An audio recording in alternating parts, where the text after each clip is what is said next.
নমস্কাৰ বন্ধু বান্ধৱীৰা, আজি মই আপোনালোকৰ মাজলৈ লৈ আহিছোঁ এটা আমটেঙাৰ বাল ৰেচিপি।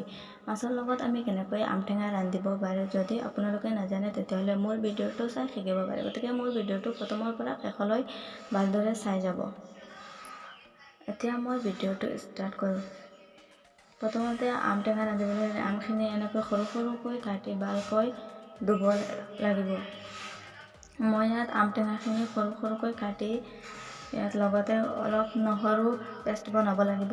মই নহৰু কেইটামান পেষ্ট বনাই ইয়াত আমটেঙাৰ লগত ৰাখিছোঁ। ভালকৈ ধুই আপোনালোকে এইখিনি প্ৰথমতে ভালকৈ ধুই পিছত নহৰুৰ লগত একেলগে এনেকৈ ৰাখিব।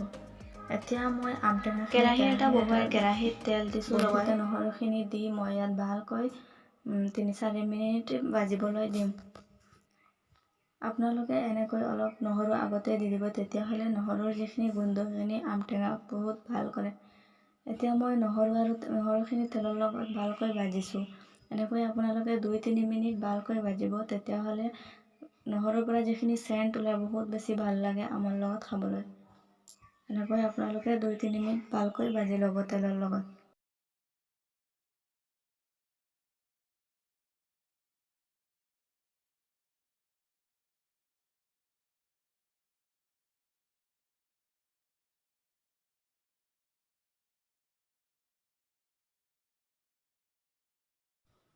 নহৰুখিনি ভজাৰ পিছত এতিয়া মই কেৰাহীত আমখিনি দি দিছোঁ। যিখিনি কাটি থৈছিলোঁ আম এইখিনি দি লগতে মই হালধি গুড়ি, জলকীয়াৰ গুড়ি আৰু সোৱাদ অনুসৰি নিমখ দিছোঁ। দি অলপ পানী দিছোঁ, নহ'লে জ্বলি যাব। পানী দি আকৌ এনেকৈ 3-4 মিনিট ভালকৈ চব একেলগে মিহলাব লাগিব।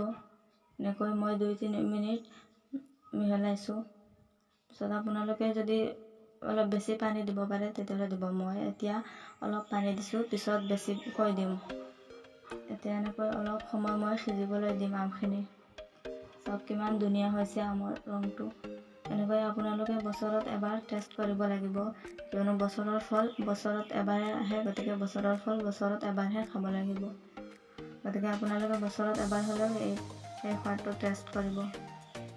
এতিয়া মই ইয়াত ভাজি থৈছিলোঁ মাছ, এইখিনি মাছখিনি মিহলাই দিছোঁ। আপোনালোকৰ যদি সৰু মাছ নাথাকে তেতিয়াহ'লে ডাঙৰ মাছো দিব লাগে। মই মাছখিনি ভালকৈ ভাজিছোঁ তেলত ভাজি। এতিয়া যিমান বেছি ভালকৈ ভাজিব সিমানহে সোৱাদ পাব। গতিকে মই ভালকৈ ভাজি এতিয়া আমৰ লগত একেলগে মিহলাই দিছোঁ।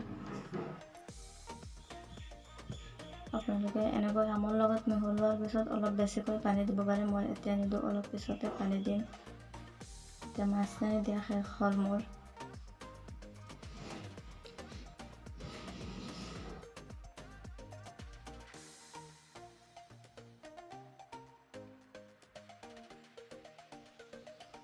এতিয়া মই আমখিনিত অলপ বেছিকৈ পানী দিছোঁ। পানী নিদিলে টেঙা বেছি হৈ যাব কাৰণে মই বেছিকৈ পানী দিছোঁ। আপোনালোকে তেনেকৈ আপোনালোকৰ নিয়ম অনুসৰি পানী দিব পাৰে। এতিয়া মই পানী দি আকৌ অলপ 5-6 মিনিট এনেকৈ উতলিবলৈ দিম। এতিয়া চাওক কিমান ধুনীয়া হৈছে কালাৰখিনি। এনেকৈ আপোনালোকে আমটেঙা ৰান্ধিব পাৰে। এতিয়া মোৰ আমটেঙা ৰান্ধাখিনি হৈ গ'ল। আপোনালোকে এনেকৈ ট্ৰাই কৰিব। মই যেনেকৈ ৰান্ধিছোঁ আপোনালোকে তেনেকৈ ৰান্ধি ট্ৰাই কৰিব। বহুত ভাল লাগে আৰু আমটেঙা আমাৰ বহুত বেমাৰৰ কাৰণে ভাল। গতিকে আপোনালোকে অলপ হ'লেও টেঙা খাব লাগে আৰু যিমান পাৰে আপোনালোকে মাছৰ লগত ৰান্ধি খাব। আৰু যদি মোৰ ভিডিঅ'টো চাই আপোনালোকে ভাল পাইছে তেতিয়াহ'লে লাইক, কমেণ্ট, শ্বেয়াৰ আৰু ছাবস্ক্ৰাইব কৰি দিব। লগতে আৰু ভাল ভাল ভিডিঅ' আনিবলৈ মোক সহায় কৰিব। ধন্যবাদ।